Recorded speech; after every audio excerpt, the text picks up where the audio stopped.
सुनहरे सिर वाले मछली का रहस्य। मुंबई के पास एक छोटे से कस्बे में वर्मा परिवार रहता था। पिता राजेश वर्मा, माँ सीमा वर्मा और उनका बेटा आर्यन। राजेश जी एक साधारण ऑफिस में क्लर्क थे। हर महीने की तनख्वाह से जैसे तैसे घर चलता था। सीमा जी को हमेशा लगता कि जिंदगी में कुछ तो कमी है, जैसे किस्मत उनके दरवाजे तक आती है लेकिन अंदर नहीं आती। आर्यन को मछलियों का बहुत शौक था।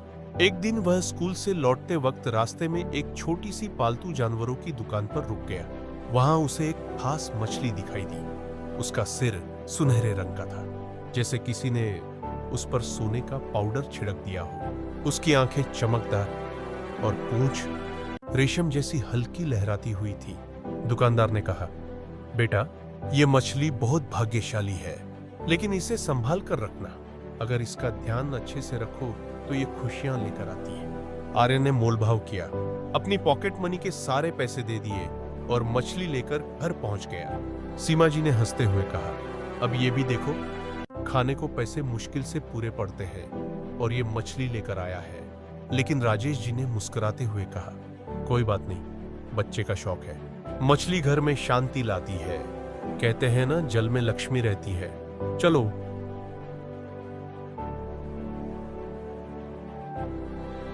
देखते हैं इसका क्या असर होता है। आर्यन ने एक छोटा सा ग्लास टैंक साफ किया। उसमें पानी, कुछ कंकड़ और प्लास्टिक के पौधे लगाए। मछली को उसमें डालते ही वह टैंक में ऐसे घूमने लगी जैसे अपनी नई दुनिया से खुश हो।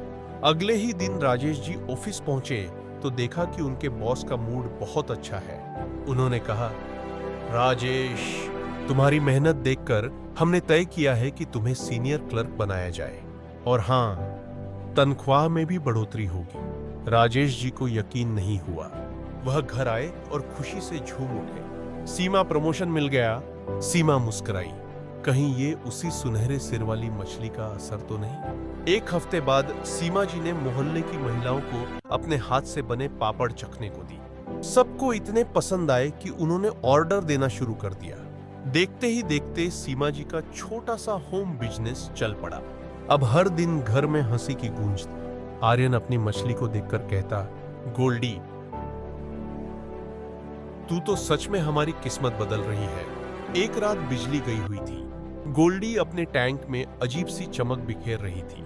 आर्यन ने गौर से देखा, उसकी सुनहरी चमक बढ़ गई थी। उसी रात राजेश जी को एक पुराने दोस्त का फोन आया जो अब रियल एस्टेट में काम करता था। उसने कहा, राजेश, मेरे पास एक प्रोजेक्ट है, अगर तुम चाहो तो उसमें थोड़े पैसे लगाओ, फायदा जरूर होगा। सीमा ने पहले मना किया, पर फिर उन्होंने गोल्डी को देखा। वह पानी में ऊपर नीचे तैरते हुए जैसे इशारा कर रही थी। राजेश ने थोड़ी बचत लगाई और 3 महीने बाद उन्हें दोगुना मुनाफा हुआ। अब वर्मा परिवार का जीवन पूरी तरह बदल चुका था। पुराने मकान की जगह नया सुंदर घर बन गया। आर्यन को एक बड़ा एक्वेरियम गिफ्ट में मिला, जिसमें गोल्डी अब राजकुमारी की तरह रहती थी। जो लोग पहले उनका मजाक उड़ाते थे, अब कहते, वर्मा जी, आपके घर तो लक्ष्मी जी का वास है, पर कहानी यही खत्म नहीं होती। एक दिन आर्यन ने देखा कि गोल्डी धीरे धीरे टैंक के कोने में जाकर शांत हो गई है। उसने तुरंत पापा को बुलाया। राजेश जी ने देखा, मछली अब पहले जैसी नहीं रही। उसका सुनहरा रंग फीका पड़ रहा था। आर्यन रोने लगा। पापा, गोल्डी बीमार है क्या? राजेश बोले, बेटा, शायद अब उसका समय आ गया है, लेकिन याद रखो, अगर उसने हमें खुशियां दी हैं, तो हमें भी उसे धन्यवाद देना चाहिए।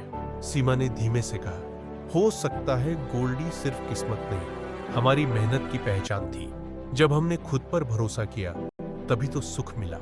3 दिन बाद गोल्डी ने आखिरी सांस ली।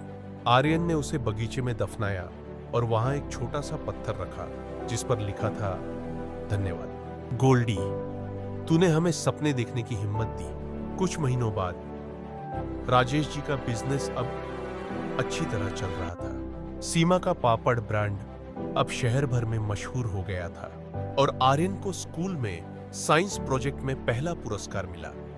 विषय था जलजीव और पर्यावरण संतुलन। वर्मा परिवार अब समझ चुका था कि असली गोल्ड मछली के सिर में नहीं, बल्कि उस विश्वास में था जो उसने उन्हें दिया था। वह सुनहरे सिर वाली मछली शायद कोई जादू नहीं थी, पर उसने वर्मा परिवार को यह सिखाया, जब आप खुद पर और अपने परिवार पर भरोसा करते हैं, तभी किस्मत भी आपके दरवाजे पर दस्तक देती है। अपनी से ज्ञान। यह कहानी पूरी तरह काल्पनिक है और केवल मनोरंजन के उद्देश्य से लिखी गई है।